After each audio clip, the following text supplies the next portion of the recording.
Most people are afraid of coming home to an empty house, but the day I came home early, I wished more than anything that my house had been empty, because what I walked into that afternoon didn't just shock me, it changed the way I looked at my own family forever.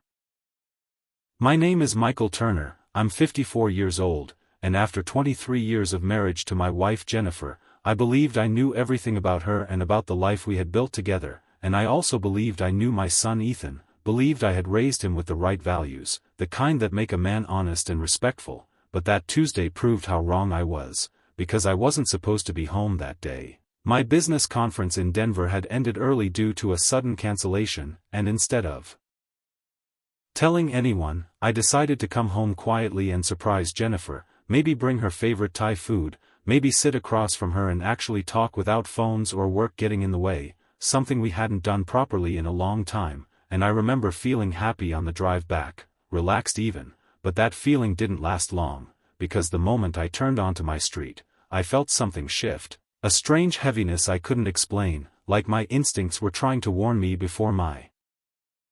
mind could catch up, and when I pulled into the driveway, the first thing I noticed was Ethan's car parked outside, and that alone was enough to confuse me because Ethan lived across town with his wife Chloe and rarely visited without calling first, especially on a weekday afternoon, and I sat in my car for a few seconds just staring at it, asking myself why he would be there, but I had no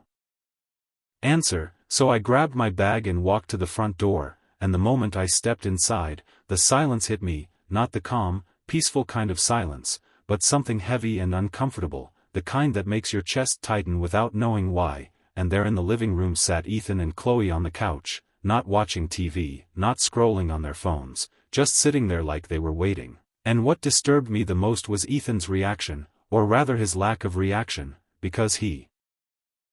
wasn't surprised to see me at all, no sudden movement, no confused expression, just a slow look in my direction like he had already expected me to walk in at that exact moment, and that single detail stayed with me, because it didn't make sense, and when I asked, "Where's your mother?" Ethan cleared his throat and said Jennifer had been taken to the hospital earlier that morning after suddenly feeling unwell, and I didn't ask anything else, I didn't even think, I just turned around and rushed back to my car, driving faster than I probably should have, my mind racing with questions, and when I reached the hospital, a doctor met me and explained that Jennifer was stable but in serious condition. And then she said something that made everything feel unreal. She said there were toxic substances in Jennifer's blood, and not from a single exposure, but something that had been building slowly over time, and that word slowly echoed in my head, because it meant this wasn't an accident, it wasn't something random, it meant someone had been doing something to her repeatedly, carefully, over weeks or even months, and when I finally saw Jennifer lying in that hospital bed, weak, pale, and barely conscious, I felt something inside me break. I held her hand and made a promise that I would not leave her side and that I would find out exactly what had happened, and when I walked back into the waiting area later and saw Ethan and Chloe there, acting concerned but still not quite right, something inside me shifted from fear to suspicion, and instead of confronting them, I stayed quiet, because I realized that reacting too soon could ruin any chance of finding the truth, and that night, sitting alone, I started going through our financial records, something I rarely did in detail, and that's when I noticed small withdrawals over the past few months, amounts that seemed harmless on their own but added up to a large total, and the pattern didn't feel random, it felt controlled,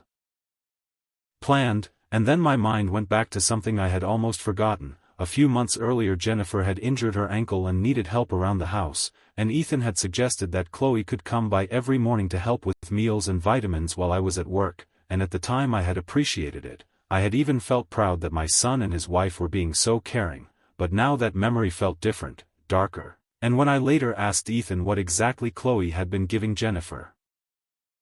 every morning, he hesitated, and Chloe avoided eye contact, and that moment confirmed what my instincts had been telling me all along. Something was terribly wrong, but I didn't explode, I didn't accuse, instead I acted carefully. I secured all our accounts, removed Ethan's access, contacted a lawyer, and began quietly gathering evidence, and over the next few days, the truth came out piece by piece. Jennifer had recently decided to update her life insurance policy, removing Ethan as a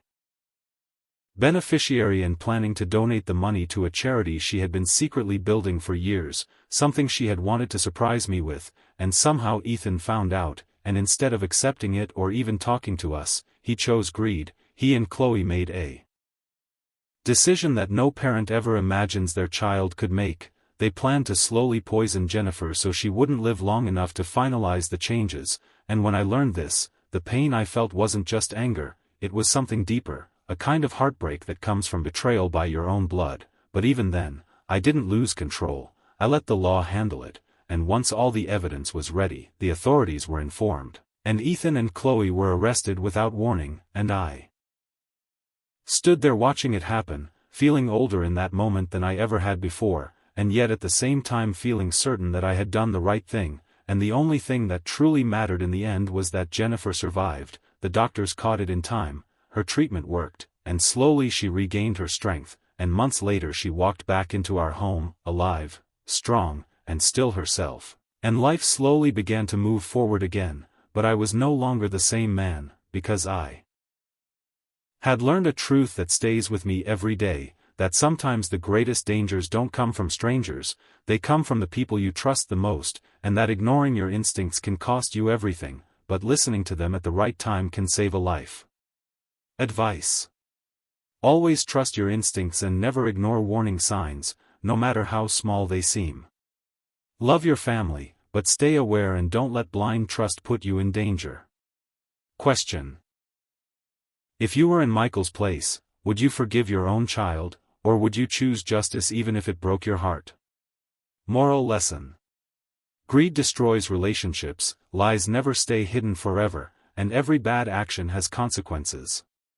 Truth may be slow, but it always comes out in the end. Note: this story is completely fictional and not real, but it carries a strong and meaningful moral lesson.